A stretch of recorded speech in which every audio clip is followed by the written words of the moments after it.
Adam Shine, the radio host, had Eric DeCosta, the general manager for the Baltimore Ravens, on and asked him specifically about Baltimore, perhaps Antonio Brown.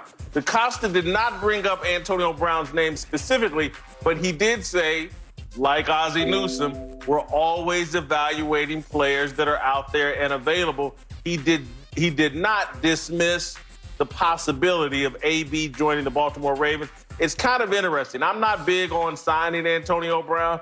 I think he's too much of an off-field headache.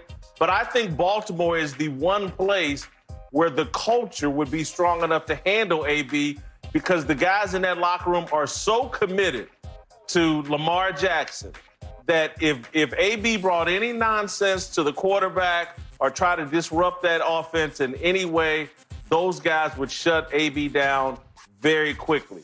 Do you think Antonio Brown would be a good fit in Baltimore, Brian? No, I don't. And I'm with you. The off-field things would concern me. They don't have a strong personality like Ray Lewis in their locker room to be the dominant alpha male right now to shut things down if Antonio Brown went there. I think it's smart that you go out and say, I'm not going to say no to anything. I think you go through and you vet everything. But at the end of the day, you were in the AFC Championship game last year. I think bringing somebody in that could blow that whole thing up from a selfish standpoint, from the off-the-field standpoint, I don't think you want to tank your team with that thing. And that's not saying anything about Antonio Brown off-the-field stuff. I don't really know what happened, but just the departures from the Raiders, how it went with New England, just those things in the last year would be of grave concern to me, and I wouldn't want to stake my franchise on bringing a guy like that in. Agree with you, Brian, right there. As much as I go back and forth with this one, I would have to land on he's a bad fit for the Ravens. This is a 14-win team that underachieved. You rarely get to say that, but they actually underachieved. And we know that when they're talking about their potential, they can't do anything risky to abandon where they are in terms of the progress and how close this team is. And you bring in an AB, let's just be real. He may detonate at any time and blow up the entire situation, and you can't take that risk. Yeah, it's a great culture. He even has family on the team. You know he will buy into the Ravens' way in the beginning. But in adversity, no one can trust Antonio Brown. And there would be adversity because Lamar Jackson, as great as he is, and you know I'm his biggest cheerleader, struggles throwing the football down the field outside the numbers. Matter of fact, second worst in the NFL in terms of those completions outside the numbers down the field.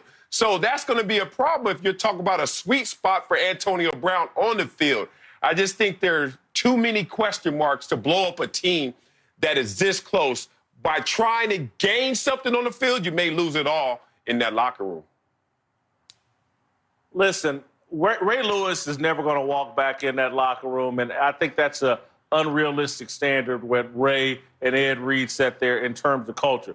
But that overall culture in Baltimore, and there are some individuals, I think Mark Ingram's a hell of a leader in that locker room. I think Marlon Humphrey. I think Earl Thomas III.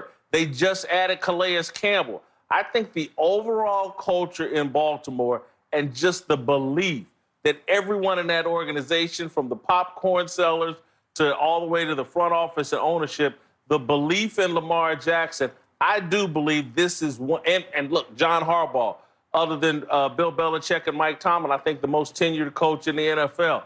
This is the one place where I think they could collectively put some discipline on Antonio Brown.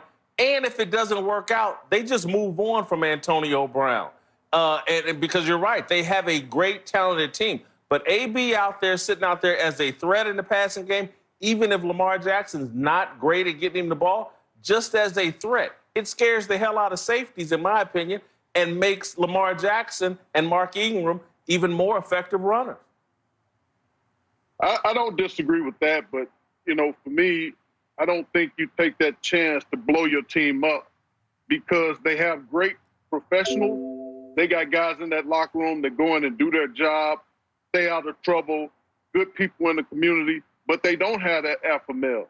And for a personality like that, he can wreck so much, he could do so much damage to an organization, you know, with off the field stuff. I mean, I don't know his issues, but you know, you don't want to bring that into a young locker room, especially when in 14 games and being a game shy, being in the Super Bowl.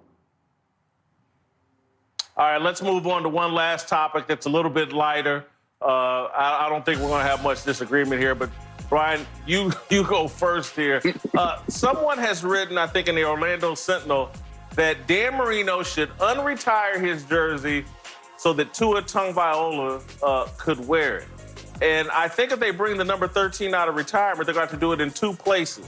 The Dolphins and the Miami Heat, who Marino never played for, would both have to unretire the number 13. I think this is crazy.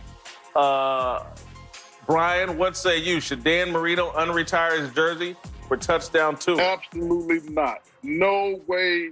Let me tell you something. For all that Dan has meant for the Miami area, having not won a Super Bowl championship, the best quarterback I ever laid my eyes on in my lifetime, other than maybe John Elway, it's one of those two. I don't think it's any of the new age guys. For me, I don't think you unretire his jersey. He has a statue of himself in front of the stadium, and that city is Dan Marino. I don't think you do that. For a guy that you haven't seen take one snap. No. I'm saying an awful lot of Exactly. today. Hey, I got more for you. No, hell no. Like, the problem, we are losing sight of the definition of retired. Like, don't let Gronkowski and all these guys fool you on what retirement really means. It means you're done. 40 years at the post office. I'm done. I'm not going back to work. When you put a jersey up in the rafters, there shouldn't be a ladder high enough to climb back up there and get the damn thing. It's retired for a reason. You got all these other numbers to choose from, and I'm sorry that your heart is attached to a number, but it can't be attached to it in this city, in this organization. So I'm not making it personal. It's not about if Marino is that great or not. It's not about if Tua's going to be great or not. It's about the fact that one day you told Dan Marino that his jersey would never be worn again. How could you ever fathom going back against that? So hell no. Leave it up there, and that's for every jersey that's ever been retired. It's over. This would be the same as Vontaze Burfict signing with the Dolphins. Yeah, I would let him wear number 51. Actually, I would. Let me take that back. I would let Vontaze Burfict wear number 51. Let him get it. All right. Thank you, Brian. Appreciate it. All right, we got to keep it rolling. My God. Jim Jackson's going to join us just around the corner. Kendall